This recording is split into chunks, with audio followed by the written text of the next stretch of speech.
वो वाला मैंने बहुत अच्छे से तैयार किया था।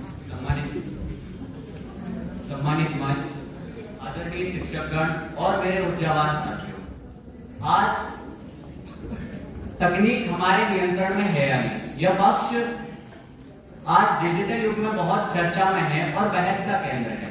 एक प्रसिद्ध कहावत है कि मशीनें कभी क्रांति नहीं करती, मशीनें कभी क्रांति नहीं करती, इंसान मशीनों के जरिए क्रांति करता है।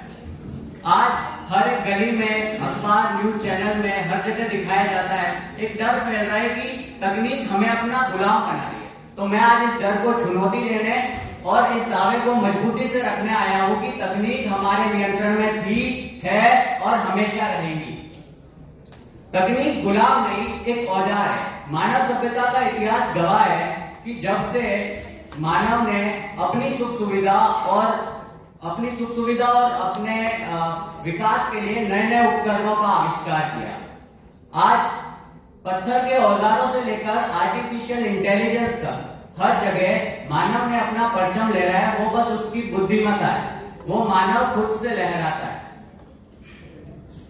तो हमारे विपक्ष भैया ने कहा था कि आजकल हम बहुत ज्यादा डिपेंडेंसी हो गए, हम डिपेंडेंट हो गए वाहनों पे। किसने कहा आप वाहनों का यूज मत कीजिए?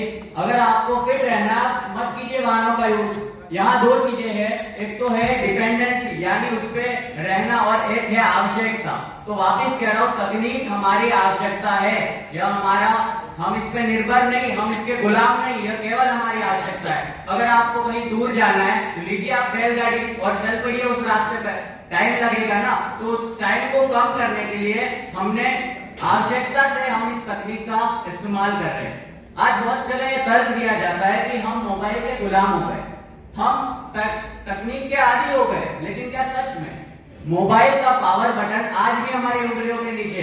किसी भी मशीन का पावर बटन, कोई भी मशीन हो, आज उसका ऑफ बटन केवल इंसान के हाथ में ही होता है।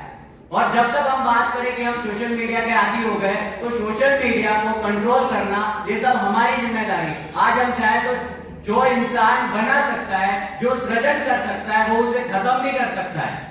सब कुछ इंसान के हाथ में। आज सोशल मीडिया को कम करना है या फिर हमें सोशल मीडिया को कम करना है और हमें उसको कंट्रोल करना है, तो हमारी जिम्मेदारी। हम किसी सॉफ्टवेयर को बंद भी कर सकते हैं, हमेशा इंसान के साथ ही रहती है। जैसे हम बात करें कि तकनीक बहुत ज्यादा हावी हो रही है इंसानी दुनिया पे, तो जब तकनीक ने इंसानों पे हावी होने की किया, तो वहां नैतिक और कानूनी नियंत्रण भी लगे। इसी के साथ जैसे परमाणु बम जब आया तो इंसान डरने लगे थे परमाणु बम के साथ, और जब रेलगाड़ी आई तब भी इंसान डरे थे। तो उसी के साथ इंसान ने इन सब पे कंट्रोल किया। आज हम बिल्कुल जमीन से लेकर अंतरिक्ष नाप रहे हैं, आज हम एआई तक पहुंच गए हैं और आज हम बहुत आगे बढ़ रहे हैं। तो इन सबके पीछे इंसान ही। आज हम बीमारियों को हरा रहे हैं, ये नियंत्रण नहीं तो और क्या है? तकनीक एक प्रकार का घोड़ा है। अगर तकनीक घोड़ा है और इंसान उस पर बैठा घुड़सवार, घोड़ा कितना भी तेज क्यों न दौड़ ले, घोड़ा चाहे कितना भी तेज हो, अंतिम में लगाम किसके हाथ में रहती है? घुड़सवार के हाथ में ही लगाम रहती है। और हमें तकनीक से डरने की जरूरत नहीं, बस तकनीक को एक सही दिशा देने की जरूरत है। याद रखिएगा, तकनीक ने हमको नहीं बनाया, हमने तकनीक को बनाया है। तो हम केवल तकनीक के यूजर है, हम सब्जेक्ट नहीं है। और अंत में मैं अपनी पंक्तियों को विराम देता हूं कि तकनीक मिट्टी है और हम कुम्हार है। तकनीक मिट्टी है और हम कुम्हार है, ये केवल एक औजार है और हम इसके रचनाकार है, हम इसके रचनाकार है। जय हिंद, वंदे मातरम।